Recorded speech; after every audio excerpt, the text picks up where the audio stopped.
Bonjour et bienvenue sur The Little Carnivore.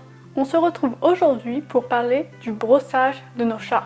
Donc comme vous le savez peut-être, j'ai deux chats à poils longs, des chats norvégiens, et donc les brosser est quelque chose d'essentiel. Je vais vous présenter toutes les brosses et les peignes que j'ai et je vais vous dire lesquelles je préfère, lesquelles je n'aime pas, lesquelles vous ne devez pas acheter. Et bien sûr, restez jusqu'à la fin parce que je vous présenterai mon produit préféré en dernier. Je vais bien sûr aussi vous donner toutes mes astuces pour brosser votre chat si votre chat n'aime pas être brossé. On commence tout de suite avec le premier produit, c'est cette brosse en caoutchouc violet, je crois qu'elle s'appelle Zoom Groom.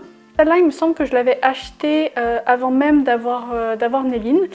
C'est censé être une brosse qui est un peu massante et que donc le chat apprécie. Les petits picots sont en caoutchouc souple. J'ai jamais vu cet effet massant. Néline ni Praline n'apprécie particulièrement cette brosse. Cette brosse ne démêle pas en tout cas sur les chats à poils longs. La seule chose qui fonctionne bien avec cette brosse, c'est que comme elle est en caoutchouc, avec l'électricité statique, ça va attirer les poils morts et ça va être pas mal pour enlever les poils morts. Donc mon conseil, cette brosse en caoutchouc est pas mal pour enlever les poils morts, mais pour tout ce qui est effet massant, personnellement je n'ai rien remarqué. Je l'ai achetée en animalerie, mais il me semble qu'elle se trouve aussi sur internet ou sur Zooplus. Deuxième produit, bien sûr, la Card. Donc c'est une Card, c'est une brosse avec des petits picots en métal pour les chats à poils longs. C'est la brosse que j'ai le plus utilisée pendant longtemps, mais au final, ni Néline ni Praline ne l'aiment énormément. C'est pareil, ça va bien enlever les poils morts, mais pour tout ce qui est démêler les nœuds, les picots ne sont pas assez longs et les picots sont trop flexibles pour enlever les nœuds. Par contre, cette brosse-là, je l'aime particulièrement pour faire toute la partie du ventre où il y a beaucoup de sous-poils. Je trouve qu'elle enlève bien le sous-poil mort sur le ventre. Donc pour ces zones-là, j'aime beaucoup cette brosse. Ensuite, le peigne. Donc ça, c'est un peigne à puce, enfin un peigne anti-puce. Donc c'est un peigne avec des picots qui sont vraiment très très fins. L'espace entre les picots est très très fin. Et donc ce peigne-là, c'est pour détecter si votre chat a des puces et pour enlever les puces au cas où votre chat a des puces. Dans l'utilisation de tous les jours, je l'utilise peu parce que ça reste pas très pratique, c'est assez petit. Mais c'est quand même, je pense, un peigne qu'on devrait tous avoir comme c'est pratique pour détecter si votre chat a des puces ou pas. Donc vous pouvez par exemple utiliser ce peigne tous les mois sur votre chat pour vérifier s'il a des puces ou pas. Sachant que même si votre chat ne se gratte pas, il peut quand même avoir des puces. Tous les chats ne se grattent pas lorsqu'ils ont des puces, donc ça peut être toujours bien de vérifier. Donc ce peigne-là, je le recommande. Ensuite, il y a ce gant en caoutchouc que vous avez sûrement vu sur les réseaux sociaux parce qu'il est beaucoup passé sur les réseaux sociaux, donc j'ai voulu tester s'il fonctionnait bien.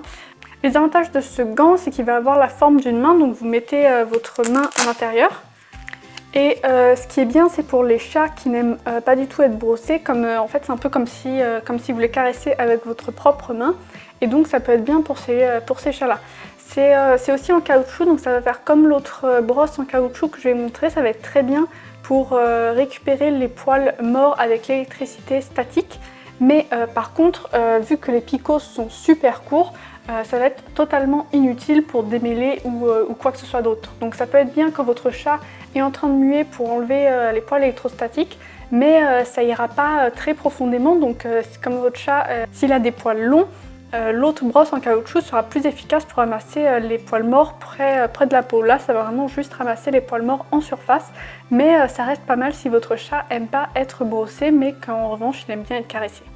Ensuite, on a, je sais pas trop comment ça s'appelle, c'est une espèce de peigne et en fait c'est des lames, c'est des petites lames et donc ça va être vraiment utilisé avec parcimonie, mais juste dans le cas où votre chat a des bourres ou des nœuds, et avec les lames vous allez pouvoir les couper et les enlever de votre chat.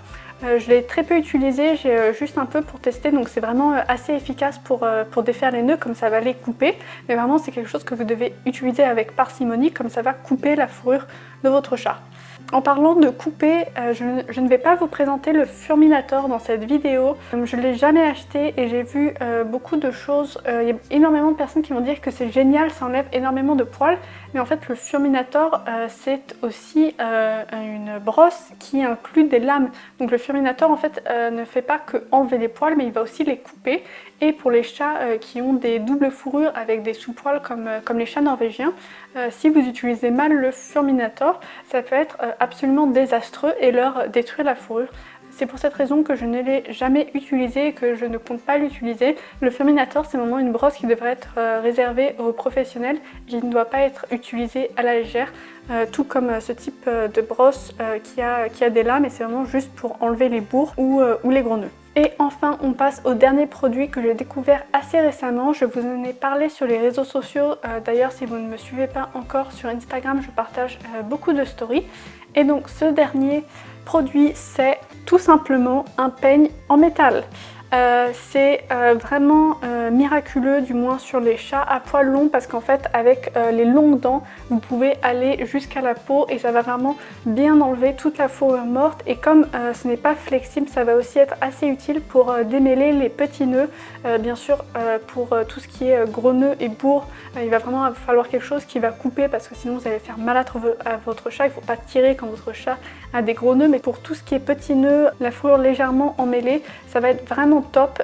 Et avec ce peigne, j'arrive vraiment à enlever énormément de fourrure morte, bien plus encore qu'avec les brosses caoutchouc, malgré l'effet électrostatique.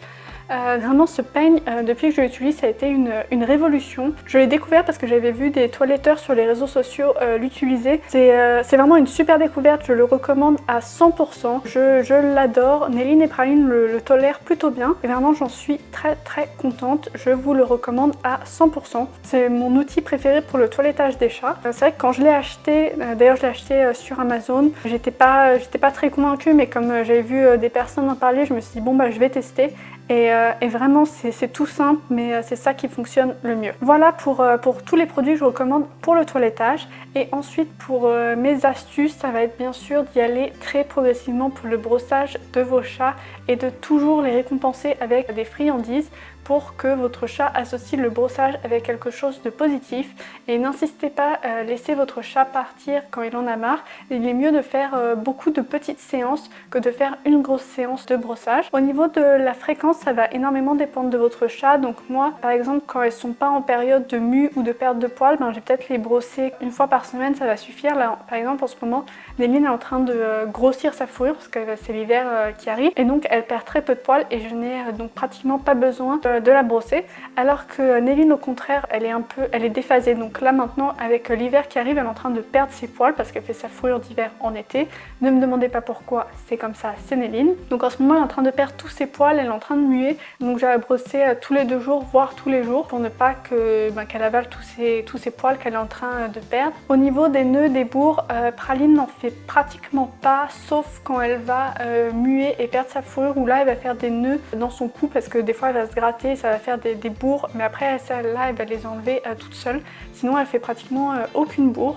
Néline en fait un peu plus, surtout quand elle a sa grosse fourrure d'hiver, donc en été. Et là ça va être concentré donc sous les aisselles, au niveau des pattes arrière, sur le ventre, donc ça va être les zones un peu plus sensibles. Après en fait au niveau des nœuds et des bourres, des fois vous aurez beau peigner votre chat autant que possible, ils en feront quand même. Il y a une grosse part de génétique qui va jouer, donc de la qualité de la fourrure de votre chat. Il va y avoir une grosse part qui va jouer avec l'alimentation.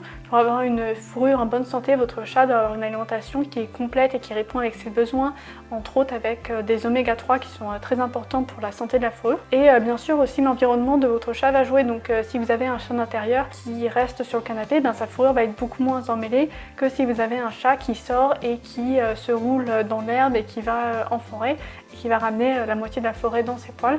C'est sûr que dans ces cas-là, il y aura besoin de le brosser plus souvent. Donc personnellement avec Néline et Praline, je suis plutôt du côté de la loterie génétique. Elles ont relativement peu de bourres, peu de nœuds, donc j'ai pas besoin de les brosser de façon très assidue.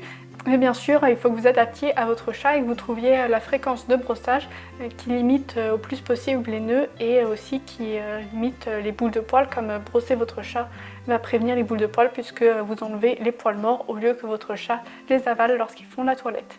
N'hésitez pas à me dire en commentaire quelle peigne, quelle brosse vous utilisez, lesquelles sont vos préférés. N'hésitez pas aussi à me dire en commentaire ce que vous pensez du Furminator si vous l'utilisez. Ça serait vraiment très intéressant de partager votre expérience. J'espère que vous avez trouvé cette vidéo utile. Si c'est le cas, mettez un pouce bleu et abonnez-vous. Et on se retrouve très rapidement sur The Little Carnivore pour une prochaine vidéo. À bientôt!